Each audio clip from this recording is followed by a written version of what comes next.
and welcome to today's tip. Now you can see here that I have used my Cricut to cut out love. You could just do this by hand, you don't necessarily need a Cricut. I've got a white background here and I've got some photographs that I want to include.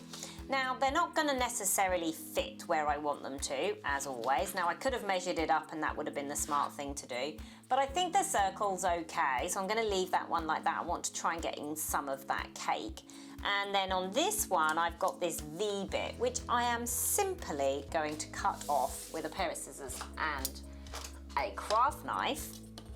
And then what I'm going to do is I'm going to use this endless supply of washi tape that I was talking about last week, and I am going to create some funky backgrounds.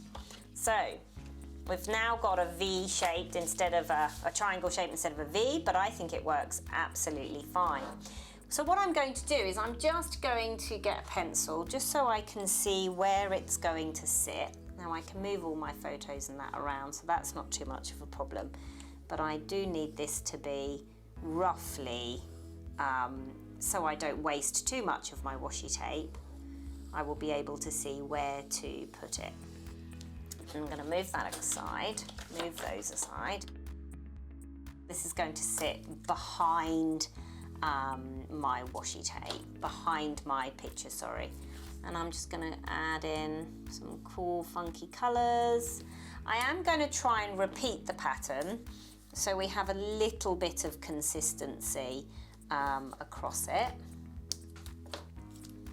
Now I've tried to match the colours inside my pictures here. I've kind of got some greens and some pinks, but it's quite luxurious, so we're going to put a bit of gold in there as well. I'm hoping I've got enough gold. If not, I've got a backup of gold. Now I'm just going to check back in to see how it's going and whether there are enough contrasting colours. That looks pretty funky and I think that looks quite cool.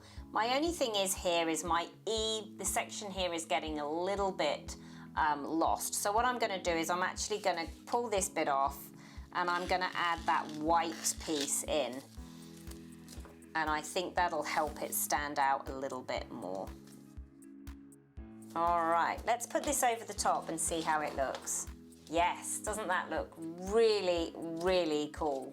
I really want to get this, you see this macaroon or macaron, however you pronounce them, it's got that little bit of green in there. I can definitely pick it up from over here, and if not, I might cut it out or something like that to try and get it. Am I prepared to chop my head off for a bit of splash of green? Yes, absolutely I am. All in the name of scrapbooking, this is.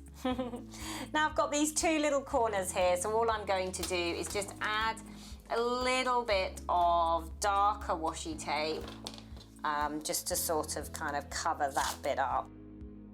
Now what I'm going to do is I'm going to put some dimension tape onto my, this is actually silver, but my lights are reflecting it a bit darker than that. I'm going to put some dimension tape up there.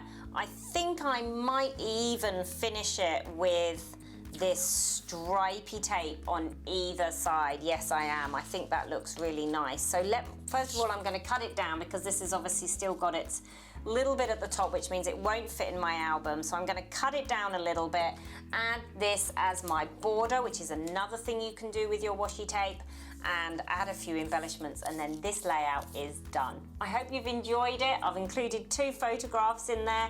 Obviously you can have your photos sitting on top, you don't have them sitting behind, but this is the way I've done it today. I hope you've enjoyed it, giving you some ideas, and I look forward to seeing you next time.